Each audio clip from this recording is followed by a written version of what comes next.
1976, a little weird. Think about this thing here. You ever heard about the Weather Modification Act of 1976? What? This is the government. This is not us doing it. The government comes out with this. Companies that intend to engage in weather modification activities within the United States are required by the Weather Modification Act of 1976, 15 Code of Federal Regulations 908, to provide a report to the administrator of NOAA at least 10 days prior to undertaking the activity. What are you talking about? Companies participating in weather modification? Well, I mean, would you say the former director of CIA has a lot of credibility? A man named John Brennan, who was a former director of CIA, said the following. He said, "We now have the technology that has the potential to alter weather patterns." The technology's potential to alter weather patterns. Director of CIA, John Brennan. Not me telling you this. This is the director of CIA. Then a man named Michio Kaku. I had him on the podcast. We speak. We have a great conversation together with.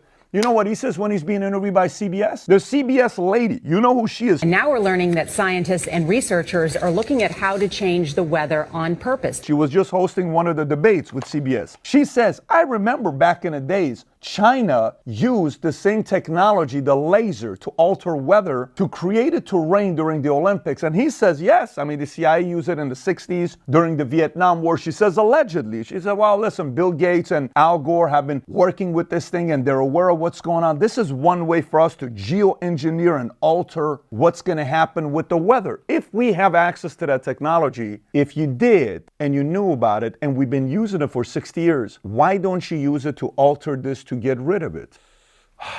If we're going to go there, we're going to go there. You ready for this? By the way, just brace for impact because you're going to say there's no way this is true. Remember how earlier I talked to you about the NOAA, the Weather Modification Act of 1976, that if you're going to modify the weather in any way, you have to kind of tell the government about it, this institution, the organization called NOAA. If you go on their website, the government website, NOAA.gov, they're celebrating the 70th anniversary of the first hurricane seeding experiment. Let me read this to you and brace for impact because it's a little bit crazy. It's called Operation, I believe, Cyrus, or something like that. On the afternoon of October 13, 1947, an Air Force B-17 aircraft penetrated a hurricane 415 miles away east of Jacksonville and dumped several pounds of crushed dry ice into the storm just to see what would happen. This was the first attempt to modify a tropical cyclone by seeding it with freezing nuclei. It was almost the last. The scientists were eager to examine the storm the following day. However, when they flew to the predicted storm location, they had trouble locating the eye. Why is that? After some hunting around, they found the hurricane center nearly 100 miles west of where they expected it to be. To their astonishment, the hurricane had made a 135-degree left turn and was now moving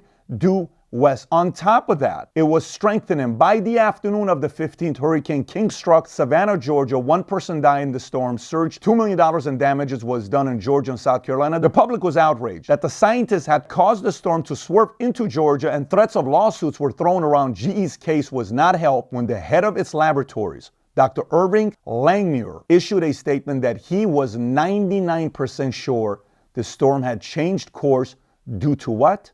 Seeding. Chief of the Weather Bureau, Dr. Francis Reichlendorfer, thought differently and appointed 3 of the weathermen to find a case where a hurricane had followed a similar track but had not been seeded. The case was published, demonstrating that hurricanes could swerve like this without the seed of dry ice, and the threats of lawsuits eventually evaporated. So now you may be watching and saying, well, see, they validated it. Happens all the time, Pat. Fine. Maybe you take it that way. But maybe you have to look at it in a different way. One of them works for GE, free market. The other one works for government. Which of the two you think is more concerned from making sure this is not public to protect it from getting to you? The GE employee, the head of laboratories of GE, or the guy working from the government saying, hey man, guys, listen, you better go make sure take care of that guy's credibility because the people cannot trust that this was because of us. Cut them off right off the bat. All right, I got you, whoever it is above them. No. This happens all the time. And you know what the American people said? Okay, we trust the government. Government will never lie to us. Let's move with it. Not saying the guy was lying.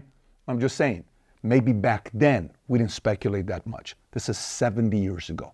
Back then, maybe we trusted him because there was no social media and people could get away with reporting anything. This is what's causing some people to say, why is this happening 3 weeks before the election in the 2 battleground states? And why is it back to back? And why did you know there's going to be more than one hurricane coming and it's going in the same exact vicinity? I don't know. It's almost as if you want certain counties that are more Republican, 26 out of 28 or whatever the number was, that you don't want them to show up because that could flip a state. Maybe. Again, pure speculation. That's what a lot of people are saying on Twitter. And by the way, we are living in America that people can ask questions like that because of CBS, that allegedly is a reputable, news station, a mainstream media. You know CBS, I know CBS. They're saying China used this in the past, and they thought it was so credible to put Michio Kaku that this is actually happening. And the director of CIA, this doesn't get higher than that, John Brennan, to say technology's potential to alter weather. You cannot alter this one, and you don't want to do that to prevent 2 million people that are affected by it and save that $750. Yeah, you make a lot of average Americans who are just trying to get by and take care of their husband, wife, and their kids to question motives. That's what's causing this. When you say this, and then when it happens that you do this, and Mayorkas says, we've known about a week, and you don't do nothing about it, if you have the technology, you could have saved those 215 people's lives. These are someone's